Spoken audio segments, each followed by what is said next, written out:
What's up, guys? I'm BTC. Welcome back to the Respawn, where I answer your questions. Today we're going to be talking about possible cheat program and a lot more.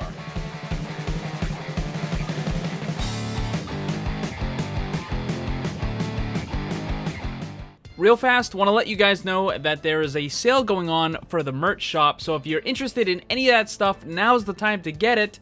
So check the links down below. If you're new to the Respawn series, here's how it works. I get asked tons of questions all the time. I can't make a full video on every single topic, so what I do is I grab a bunch of them, I put them together, and we have the Respawn videos. Now, a lot of you guys keep asking questions that I've already answered in previous episodes, so if you want, just go back and watch the entire playlist whenever you have some time, and you'll probably see a lot of those questions already get answered for you. The big question for this week, thoughts on Visor, and will you tell your cats they're amazing?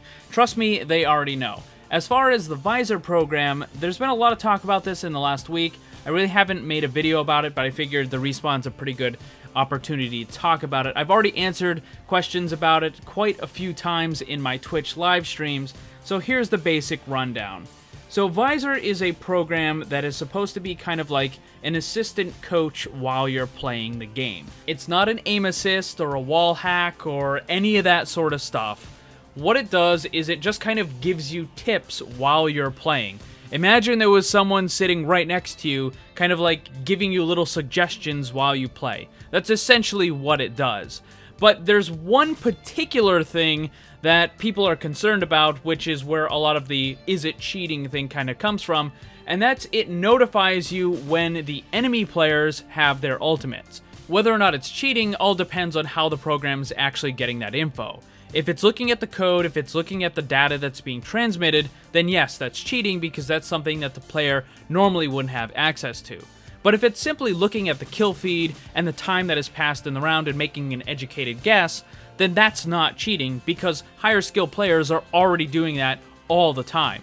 It's really important to know when the enemy players have their ultimate. You don't want to get caught in a combo from a Zarya and a Hanzo, and you don't want your combo to be completely defeated by an enemy Zenyatta using Transcendence. So you have to be able to track when the enemy players are getting their ultimates and when they're using them, and what's available and what's not for every single push. That's just a normal skill that higher skill players are going to pick up and use quite regularly. So if the program is kind of like helping you, assisting you in that, it's not cheating because it's something you should be doing already. I kind of liken it a little bit to counting cards in a casino.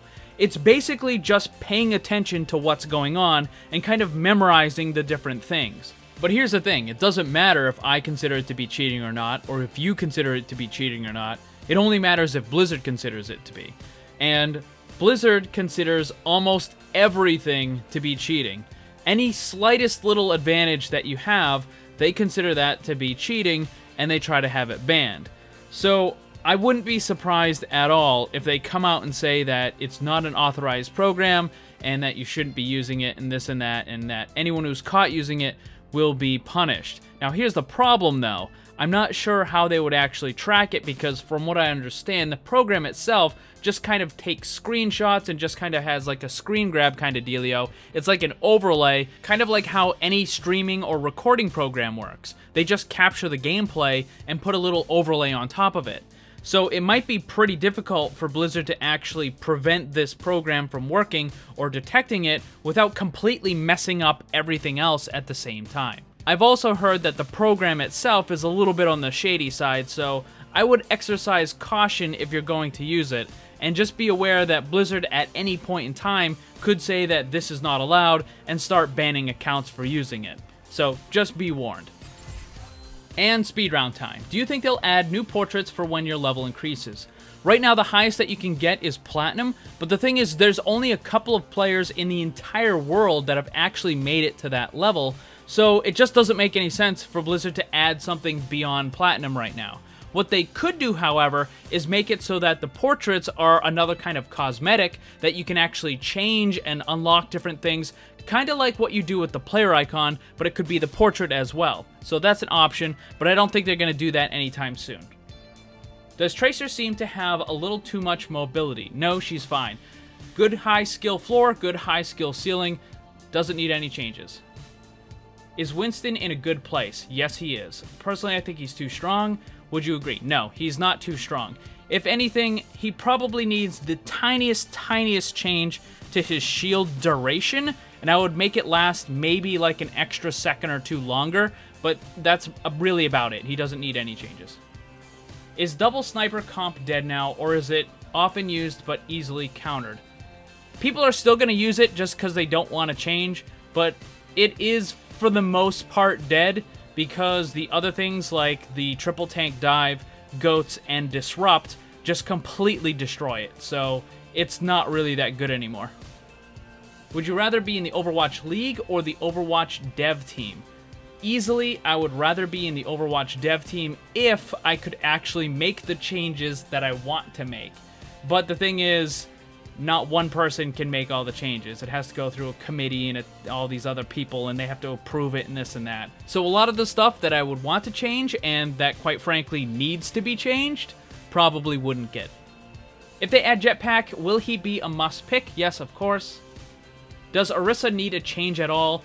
Her ultimate is still kind of lackluster. I don't like the fact that her ultimate doesn't fall in line with any of the other tank ultimates.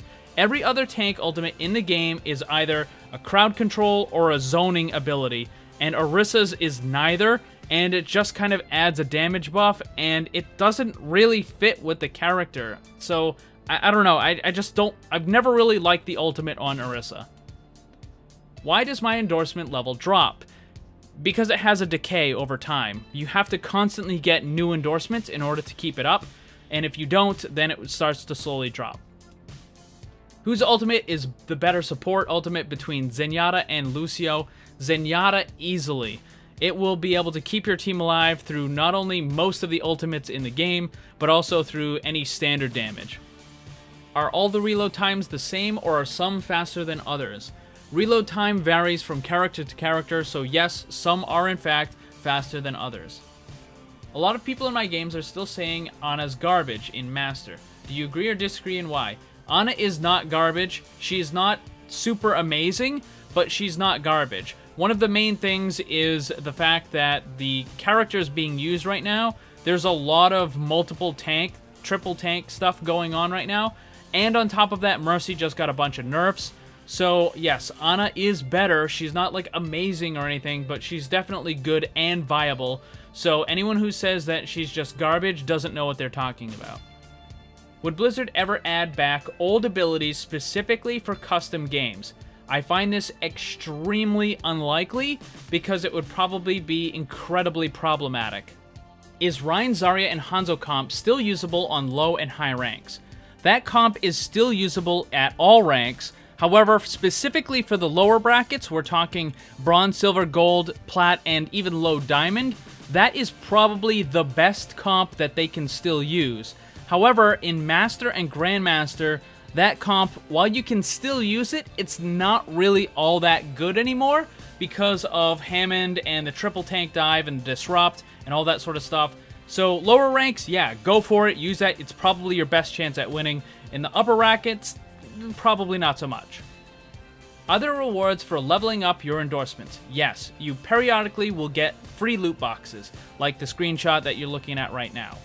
How do you earn more league credits? I saw that you had 236, but they're only sold in increments of 100. You get them from watching the Overwatch League. So if you ever have the stream open for the Overwatch League on Twitch, and if you have your Battle.net account linked to your Twitch account, then you can get those tokens. And also, if you have a console account, then you can link your console account to your Battle.net, and then you can lock your Battle.net to the Twitch account. It sounds a little bit more complicated than it really is, but you can just search it up real fast, link your accounts together, watch the Overwatch League, and you'll get those tokens.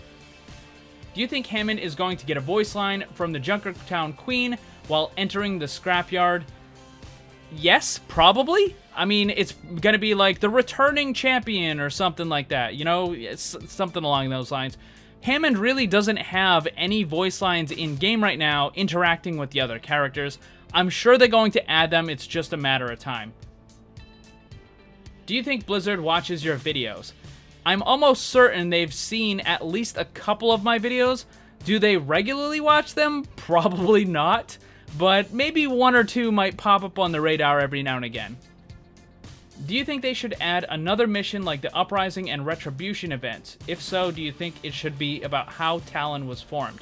So they're going to add those kinds of events every single year. During the Archive event is when they're going to be doing that sort of stuff.